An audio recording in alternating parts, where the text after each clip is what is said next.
Don't forget to turn the volume off on your thing if you have it open. The volume on which, sorry? Hey everyone, welcome to YouTube. We are live. If you're just getting in, introduce yourself. Let us know where you're coming from. Today we're going to be talking with Dakota Cohen and myself, and we're going to be talking about context-specific diets.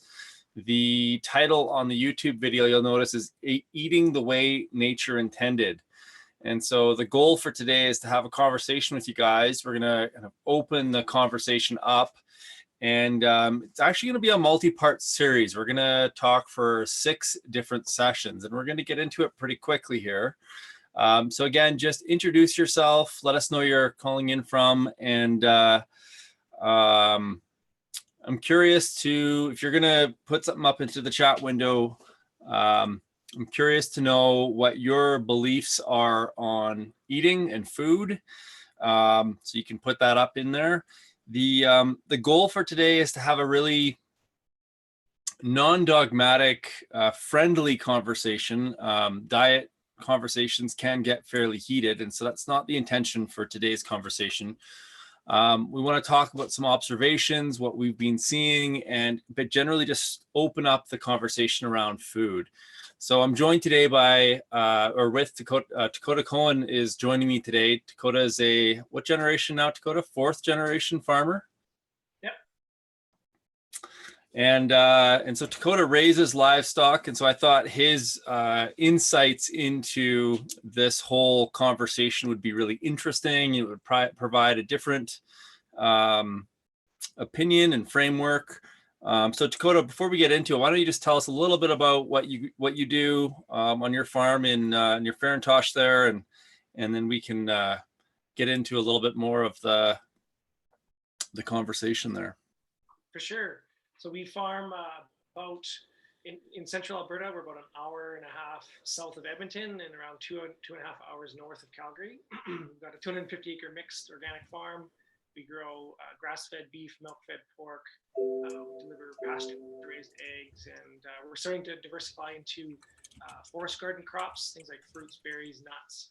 And we also grow a lot of our own food, like 80 to 90% of our own calories. And we're always trying to, see how far we can take the idea of growing our own food. And today's conversation is actually, really something that I feel very strongly about, because I actually used to be a vegetarian for myself when I moved away from the farm to take my carpentry apprenticeship. I stopped eating meat for about 2 years. And so I've kind of been on both sides of this conversation, and it's something that I feel very strongly about. And I'm really looking forward to getting into this conversation and seeing what other folks who are watching this feel about this as well. So I'm getting some feedback from the audience there, Dakota, that your volume is pretty low. So maybe you can try and adjust it either through Zoom or through your own control panel. Okay, thanks, guys. Okay, great, guys. So feel free to introduce yourself. Again, the point of today's conversation is to bring forth the concept of diet. It's not to be dogmatic about any one particular way of eating. And as I said, the title of today's talk is Eating the Way Nature Intended. So we're going to start today off with just a broad overview of what we're going to be talking about over the next 6 weeks as we go through this subject. And we're going to go through some basic observations today. And then from there, we're going to delve into some of the mythology around diet in later sessions. But today, once we talk a little bit about some of our observations, I actually want to open the floor up for other people to tell us about some of their beliefs and some of the things that they've been observing as well. So we'll pose some questions out to the audience and see what you guys think. So we're going to get started here right now. We've got a couple of slides today, nothing crazy. And then once we've gone through our couple of slides, we will open it up to some general conversation.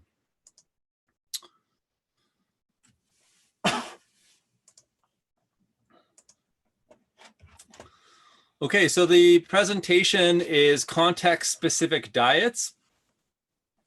And the reason that we called it context-specific diets is that it's easy to be dogmatic about a specific way of eating. And so I think that diet needs to be coupled with context. And this is actually not just what I believe. This is what Dakota and I built this presentation just earlier this morning. This presentation is a byproduct of hours and hours of conversation that him and I have had. And so this was kind of the terminology we came up with that kind of described the way that we currently look at food. Do you want to add anything to that, Dakota? No, I think that's a great place to start. Okay. Okay, so just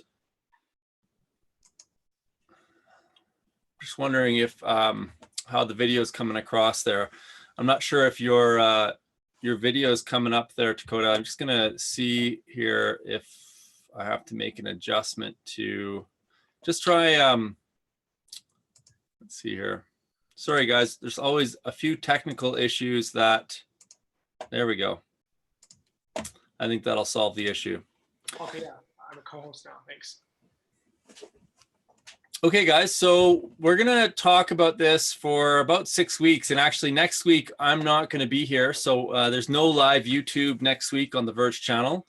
And so we're skipping a week and then we're going to keep going. So today, the purpose of today's conversation is to why talk about diet. We're then going to follow up in a couple of weeks from now talking about plants and nutrition. We're going to talk about plants and energy. Then context-specific diets and how to look at diet through a slightly different lens, perhaps, diet and ethics. And then lastly, we're going to talk about another approach to thinking about diet, food, and agriculture.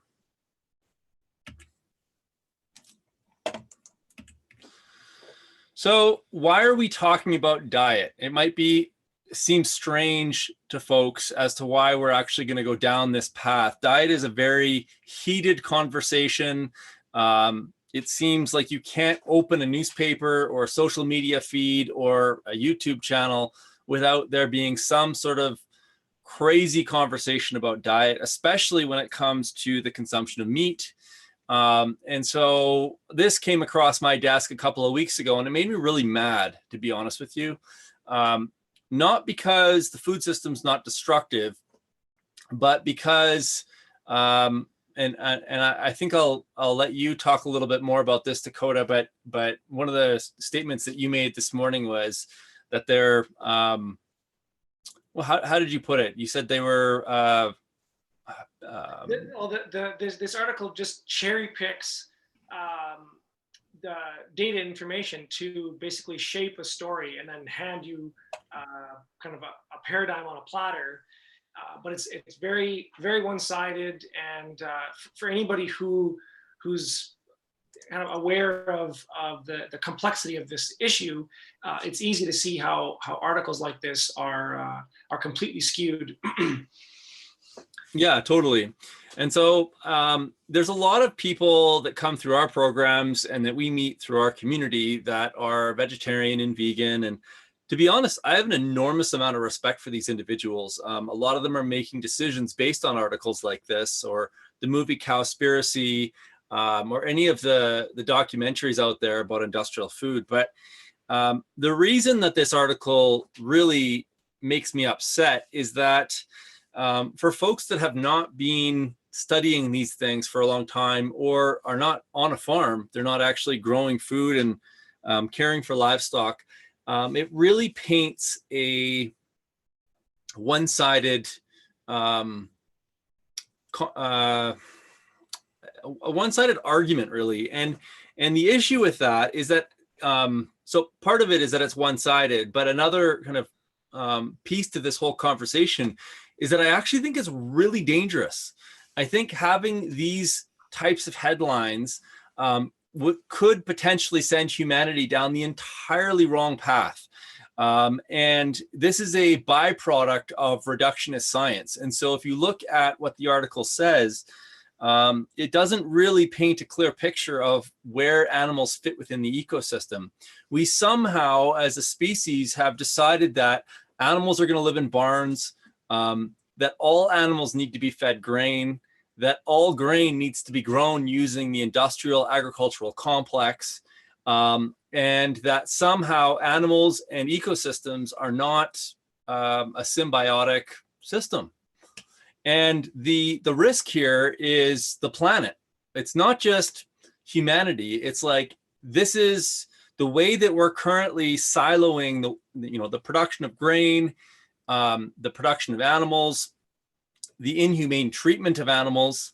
The planet and humanity, I think, rests in the balance. Absolutely.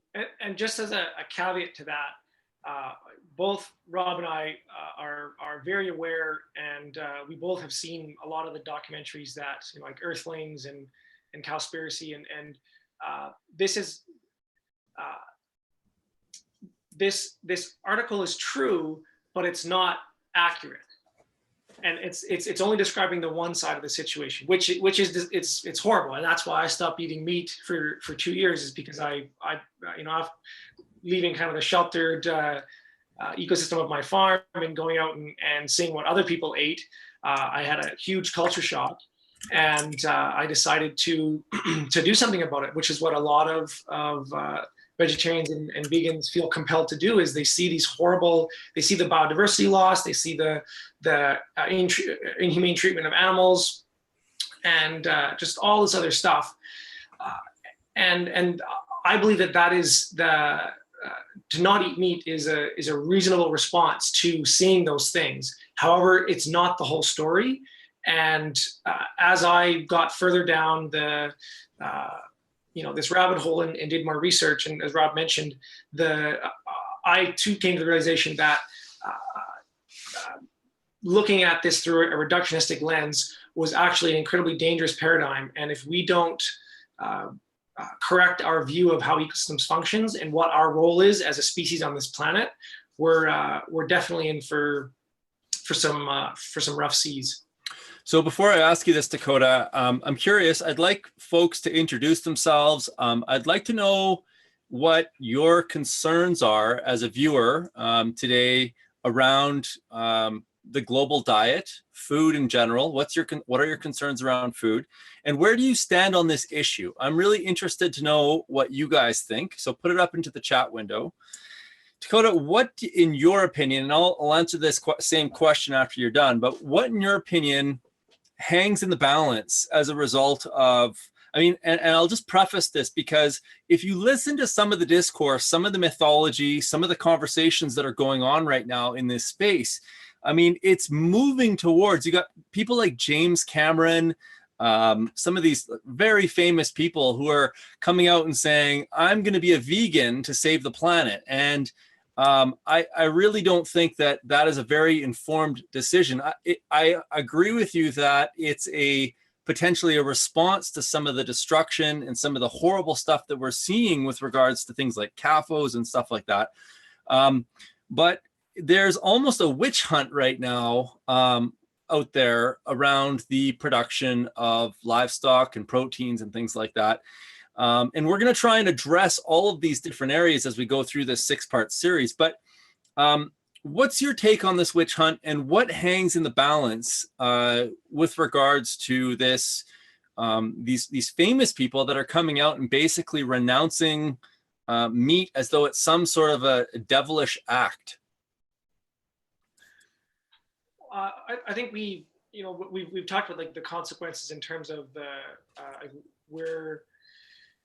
if we don't address our understanding of how ecosystems actually function, and which our diet, because we eat 3 times a day, and it's just such a because agriculture has such a huge impact on the biosphere, and livestock are not the only culprit in this scenario here. The real root cause, if you will, of these destruction, our destructive presence or destructive interaction with the environment, I believe stems from our lack of understanding of the complexity of this planet, ecosystem services, and all that stuff. So that's the real problem.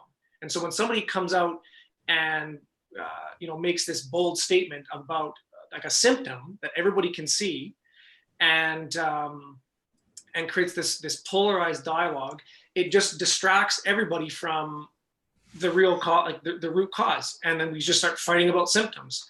And it's very easy to get lost in that discourse, and just we can argue while the planet continues to be eaten to death by us.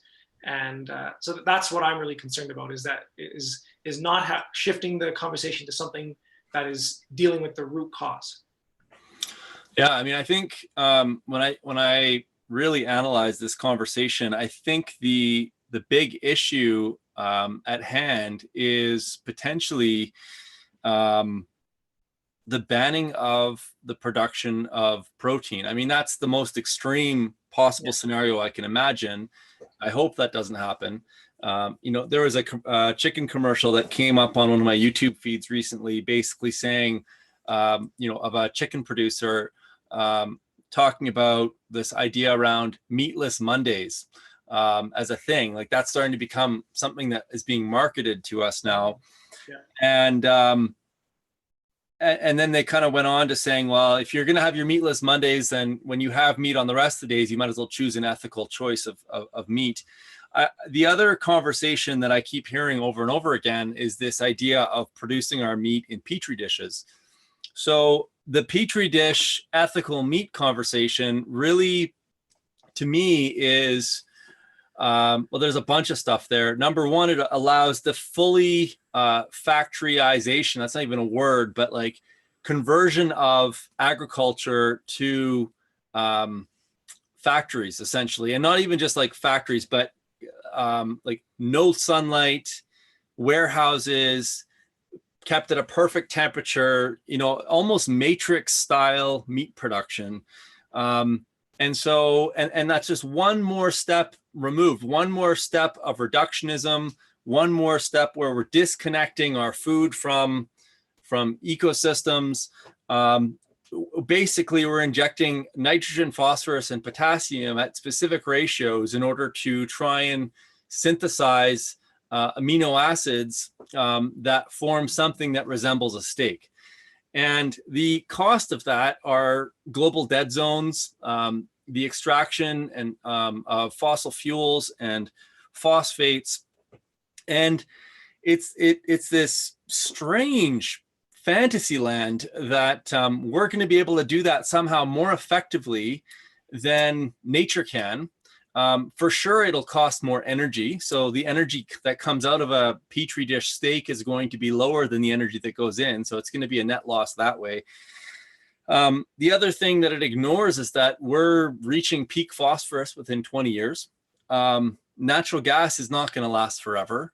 And it ignores the need of the land to actually have nutrients cycled through that system. And so I wrote a blog not that long ago, which was basically talking about the dangers of AI and automated farming.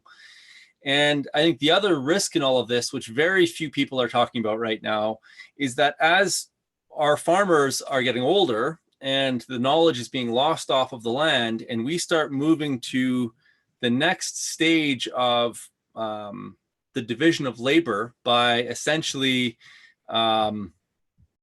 segregating food production from farmers into factories and robots, we're potentially going to lose all of our knowledge of growing food within 3 or 4 decades maximum.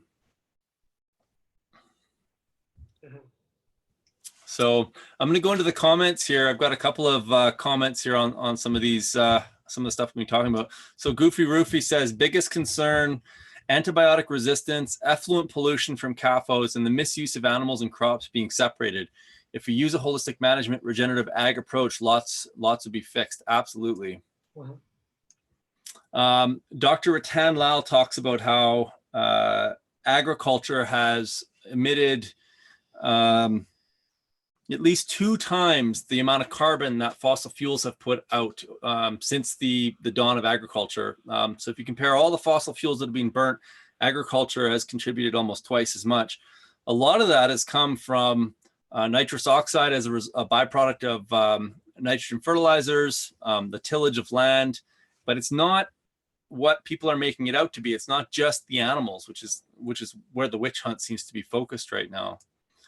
Jen, I totally agree with what you're saying. When we wake up and start to see the food system for what it is, we get scared. Some go vegan. I got chickens. Josh Steele, I'm quietly irritated by the predatory shaming of misinformed vegans. Interesting. Field B, my partner and I take 35 goats to do vegetable control or vegetation control, and we believe Alan Savory and Gabe Brown's evidence about improving soil food web plus sequestering much carbon. We are working to do ecosystem services as a team. Yeah, that's a really great approach.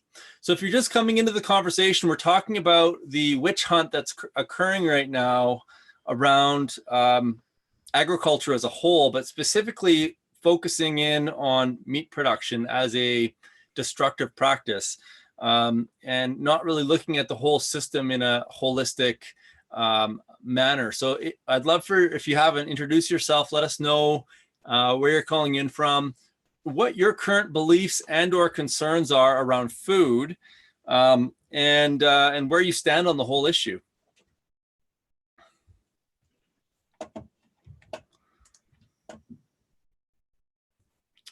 Yeah, there's some great stuff going on with goat weeders in Calgary for sure. So Jen P. Sesha, I love the goat weeders. So Malcolm Sheely, I would like to be raw vegan sometimes since plants can give us all that we need. Why, I think he was saying, why eat meat? I was going to grow a lot of nut trees to have nut milk instead of cow milk. And he's calling in from BC. Kathy says, vegans are as misled and misinformed as anti-vaxxers. I do think they're well-intentioned, but they suffer from nature deficit disorder. I'm here from central New York State, and I eat a low-carb paleo diet. Interesting. Goofy Roofy. As for the aging farmers leaving, I'm big on tree crop systems to help keep families on the farm so that parents can set up a ready system for their kids. Josh says, outstanding transportation systems and the commoditization of food has disconnected us from regional nutritional harvests. CAFO systems are a hub and spoke that damages many microsystems. Interesting. Do you have any comments to any of that, Dakota? No, I think they're all really interesting, and I'm really looking forward to diving into these details a lot more. Yeah. So, little brother, I became vegan about 4 years ago for health reasons, but since have begun to identify with the compassion argument. Little brother, can you delve into the compassion argument a little bit more? I'd like to know a little bit more about that. So, we're going to be going into a lot of depth into this subject over the next few weeks. Again, next week, we're not going to be going live on YouTube on the Verge channel. I'm taking a week off. But we will be coming back again, not next Friday, but the Friday after. And we're going to be talking about the whole gamut of this issue. We're going to be going into energy. We're going to be going into fertilizer. We're going to be going into how diet might adjust based on where you are on the planet. And we're going to be talking about different ways of looking at diet as a more holistic perspective. One of the reasons I'm asking so many questions is I'm curious to know where people stand on this whole issue, because we want to be respectful of people's decisions. I think it's really important. There is no real right way. And we're really trying to not come at this from any kind of dogmatic perspective. So sharing your perspective is definitely something that we're interested in pursuing, essentially. So a couple more comments coming in. Little brother said, it's strange to see raw meat and such now, and somewhat grosses me out. Interesting. Yeah, I can understand if you have not consumed it in a long time, how that could have come across that way for sure. One of the things that we're going to talk about later in this series is whether or not plants are actually sentient. And if they are in fact sentient, how does that change the conversation, in this whole space? So we tend to classify animals into one category or another in terms of whether they're sentient or not. I think a lot of people would say that they are. But we then ignore the fact that perhaps plants might have similar attributes. When we're going to talk about that, we're going to bring that whole subject to the fore.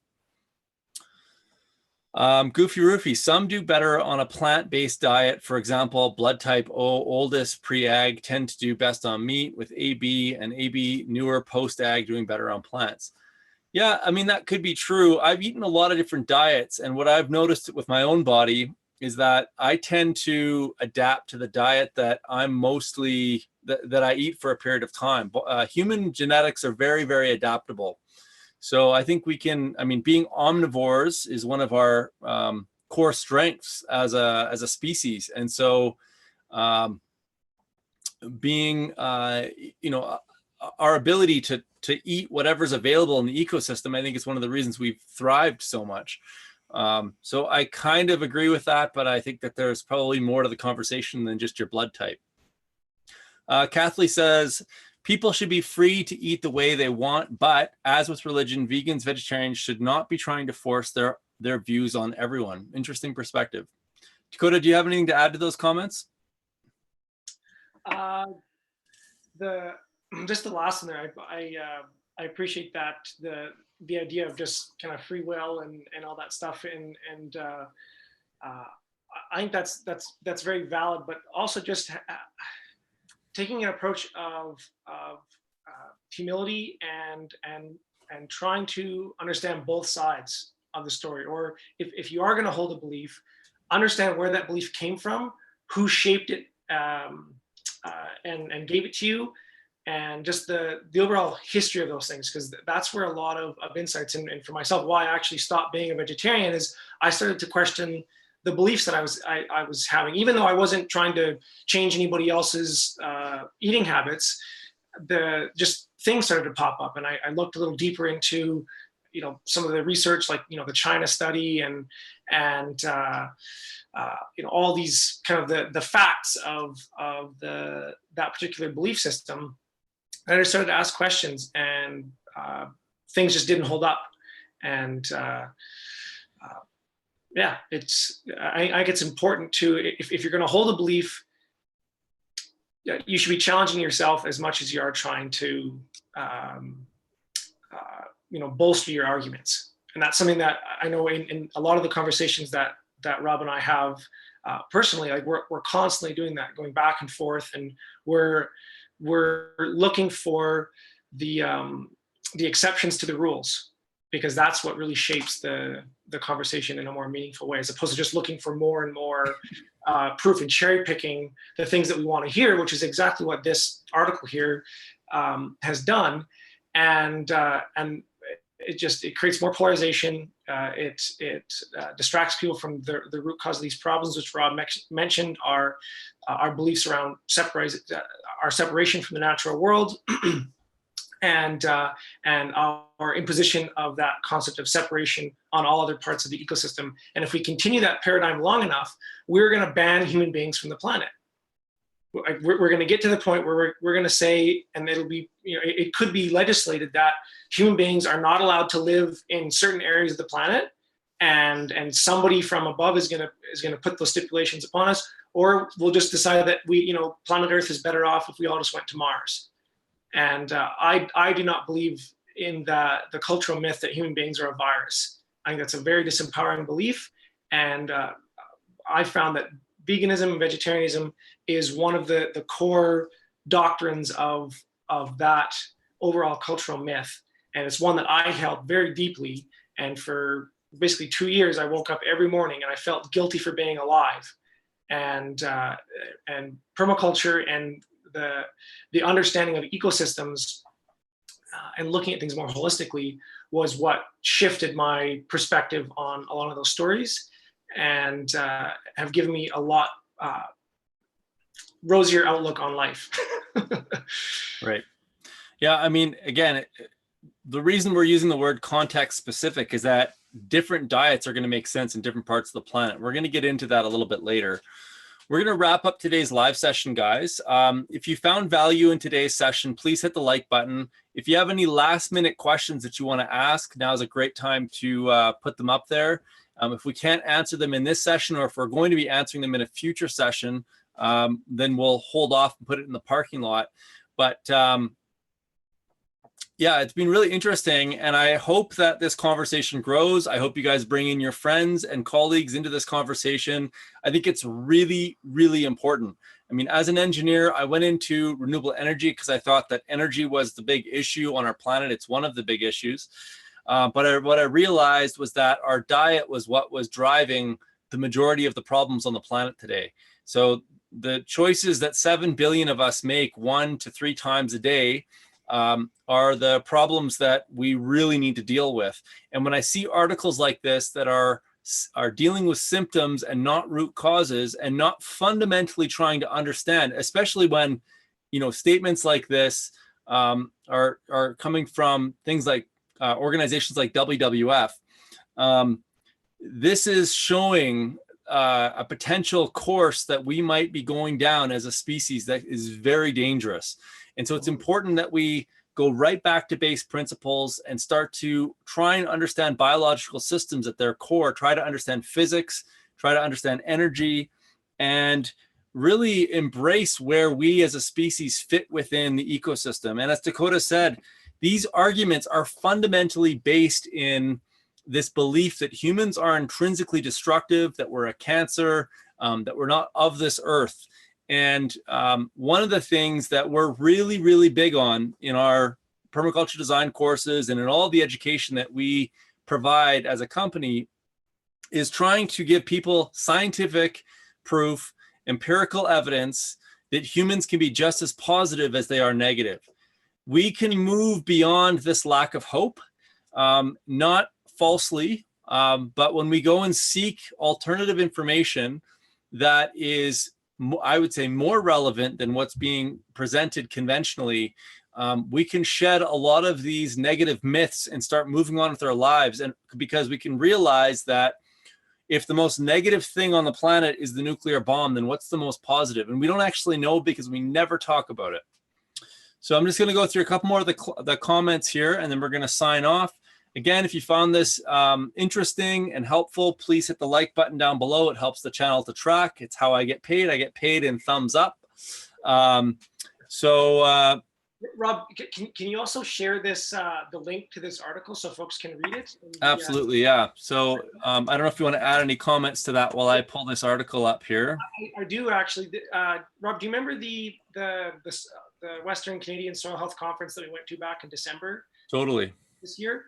So there was actually one of was he like the president, or he was some high up in WWF, the World Wildlife Federation.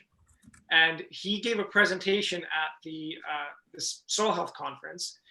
And it was a very glitzy, obviously very inexpensive, well, kind of coached speech that he gave.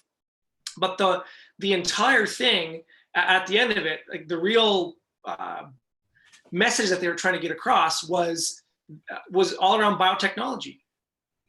Like right. The World Wildlife Federation, this organization that started out to protect biodiversity and enhance it, has now become this lapdog for the biotechnology industry. And this is where the conversation really gets really interesting, in that I actually feel that a lot of this polarization in articles like that, and the fact that Leonardo DiCaprio and James Cameron and all these kind of big names are coming out and just throwing logs on this fire, is I think there's a lot of money behind a lot of these conversations, and that money is coming from a food system that wants more control. And there's nothing more terrifying to a company that makes its living off of how people eat than a culture's ability to grow its own food. Yeah. So Bill Mollison has this incredible quote that I'll try to paraphrase here, but it's like, the reason why all revolutions have failed in the past is because the revolutionaries are printing more bullets, or they're printing more words, and they're making more bullets than they are growing food and shelter, and that they're dependent upon the hand that's feeding them. And that's like the central goal of permaculture, is to help people get their homes and their gardens in order so that they can look after their own basic needs, and then we can branch out from there. So there's a comment that came up and I want you to address it first, and then I'll follow in behind if there's anything to add. Little brother says, if humans don't need to be destructive, as you say, does veganism not align with that? So in certain contexts, yes. And this is what we're going to go into in a lot more detail later on. But when you start to understand ecosystems and the fact that ecosystems are different as a result of a variety of climatic and geographic factors that are influencing it, in certain places on the planet, animals are an intricate part of those ecosystem processes. And up here in Canada, for example, for 6 months of the year, there's no green things that grow. And so how do we, that's where having these, drawing a line in the sand and saying eating meat is bad, and trying to apply that across the whole world, which is a colonialist paradigm, is where we miss the finer details, which is where we should be looking to nature as our guide, and to see how nature is encouraging biodiversity and creating more conditions for life. And so, yes, in certain climates, eating a vegetarian diet is less destructive. But for example, raising cattle in the Brazilian rainforest is completely unacceptable, and that is a very destructive practice. However, if you remove grazing animals from our context up here on the dry prairies, our nutrient cycle, how the process by which life lives again, completely falls apart. And we're going to go into much more detail and provide examples and resources for folks to go and continue the research and continue this conversation in the coming weeks. Yeah, and fundamentally, I think that comment has a couple of embedded kind of ideas in it. And one is that the only diet out there that's not destructive is veganism. Yeah. And what you're trying to say is that it depends. So veganism can be a totally destructive diet if you're trying to be living up in the Northwest Territories of Canada, in the North Pole, basically. Whereas, so it depends. And the other thing is and maybe I'm reading too much into this comment, but the comment basically was insinuating less destructive. And so what we're saying, and the best way that I can explain this to people is this concept of disturbance. And so if you belong to a gym and you go and lift weights, I'm gonna pose this question out there and I'll answer it as well, but I want you to think about this. When you go and lift weight at a gym, what you're actually doing is you're actually creating micro tears in your muscle. Okay, you're creating disturbance. You're creating a disturbance pattern. You're creating chaos in your system. And a certain amount of chaos in a biological system actually creates benefit. It creates growth. It creates strength. If you stop flexing your muscles, if you stop lifting weight, whether it's because you're farming or whether you're at a gym lifting weight, your body atrophies. Nature is the exact same way. And so humans in the right scale and pattern are kind of like the weights in the gym, in that we're managing animals on landscapes. It's actually the animals that are the weights on the gym. And so this concept that we can only be less bad is something that we actually have to eradicate from our dialect and from our cultural mythology. We have to start understanding that it's not about being less bad, because if it's about being less bad, we might as well just stop existing on the planet in the first place. Basically, that sentiment is we're not of Earth, and eventually we're going to run this system down into the ground and there won't be anything left for us anyways. That's a pretty depressing outcome. And I'm not trying to stand here and tell you that it's that you shouldn't believe it because it's depressing. I'm telling you that you shouldn't believe that because it's not actually based in science. It's not based on how we understand the ecological world to work. Ecosystems need disturbance, just like you need to move your body around, whether it's at a gym or walking or cross-country skiing or whatever. And so how we work that ecosystem out is going to depend on where you live on the planet. And ultimately, if you're eating 3 times a day, you're working that ecosystem. And the only choice you have, you cannot choose to not have a footprint on this planet. That's not possible. You know, Newton got it, said it best when he said, every action has an equal and opposite reaction. You are an action and the ecosystems are reacting to you. The only choice you can make is the types of reactions that are going to occur as a result of you living. And so the whole premise behind this conversation is to understand how the decisions that you're making are creating reactions around you. And through that, you can start making better decisions such that you're actually, your consumption of whatever it is that you consume is sequestering carbon, is making water cleaner, is cleaning the air, is creating right livelihoods for farmers that are doing the right thing, is reducing slave labor. You know, all of these things tie into this concept of food. And it's really, really important that this conversation grows, because if it doesn't grow in the right way, it's going to end up leading us down a path that is actually super scary when you start delving into the details. So I'm going to let you close out with any final thoughts there, Dakota, and then we'll close out for today. I'm just going to go through a couple questions and comments while you're closing out, and then we'll wrap it up. Sounds good. Just to summarize what Rob said, there's a fellow by the name of Larry Santoyo out of the US, and he has this quote that I really like. It's just that your handprint should be bigger than your footprint. That's your goal. Death is a part of life. Every time we take a breath of air, our body is killing millions of living organisms. Every step we take crushes bacteria. There's nothing that we can do that doesn't somehow negatively affect the environment around us. The goal is to understand what our interactions are and how we can be a beneficial force on this planet. And there is so much that we can do. And I'm just, Rob and I are well, this is kind of a more pessimistic start to the conversation. Rob and I are both very optimistic about this. And that's why we want to address this conversation and this topic head on, so that we can start having a bigger handprint than our footprint. Right. So I'm going to read a couple of these comments. You'll notice in the show notes below that you can sign up for our newsletter. If you want to be informed about when we go live with this conversation again, please sign up. I'll make sure I send a reminder out to our entire newsletter. New Flat World Vegan Research says, I'm a vegan because I love animals and practice some Buddhism and care about the planet. Permaculture ethics about care for planet surely includes all species inhabiting the planet. Absolutely. I think there's lots of sense in there. I think the one thing that I would add to it, which we're going to address in this conversation, is that what if plants have all the same feelings that animals and humans have?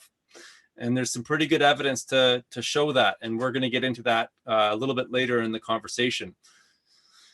Goofy Roofy, veganism depends on exploiting bees for pollination and animals for manure for their crops. So it's very hard to be vegan in practice. And I agree with those comments, except that I would say that bees love to do what they do. They love the pollen. And so vegans might look at bees and beekeeping as exploitation. And in some scenarios it can be, but bees are quite happy to be out there collecting pollen and nectar all day. And so if the system's set up correctly, all of these things can be in symbiosis. It's not a matter of exploitation. It's a matter of how the system is set up. Kathy says, I recently watched videos by Alan Savory and Gabe Brown. I really didn't need convincing about my choice to eat meat, but those videos really nailed it for me. You can speak to that, Dakota. Absolutely. I mean, there is all kind of research that's being done all over the world, but also here in North America and even in Canada, that is showing just how positive rotational grazing, the rotational grazing of animals is in sequestering carbon, cleaning up the water cycle, and all this stuff. It's if you wouldn't mind, you should. Who said that last question there? Kathy R. Partridge.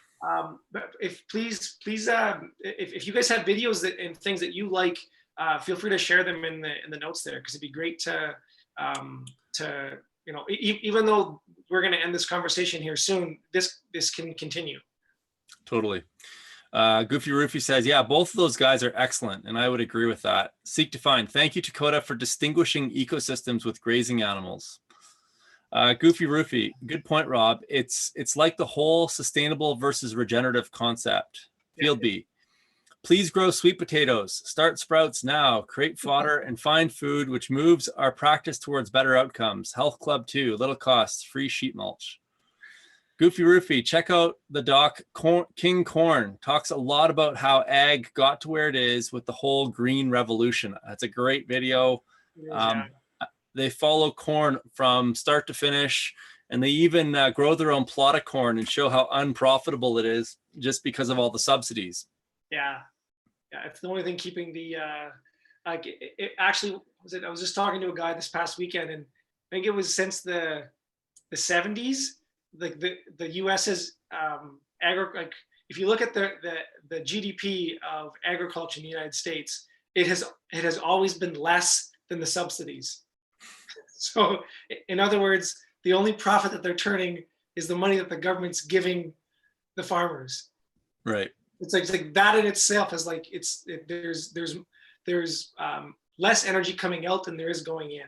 If you look at money, and we're going to talk about literally calories in terms of the calories of energy that are used to grow some of these annual crops versus the calories that come out and are available for human consumption, and just how senseless some of these systems are. Yeah, absolutely. Okay, we're going to wrap up there today, guys. There was a couple more comments, but yeah, I think that everybody can see those. I want to thank everybody for coming out. Again, if you want to be reminded about the next time we go live, we're not going live next week, which is the week of March 12th.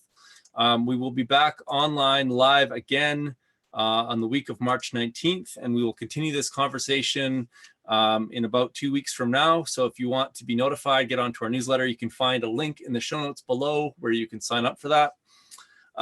If you want any more information about permaculture or permaculture design courses, send us an email at any time. And hopefully you guys found this enlightening and opened your minds up a little bit to some new possibilities.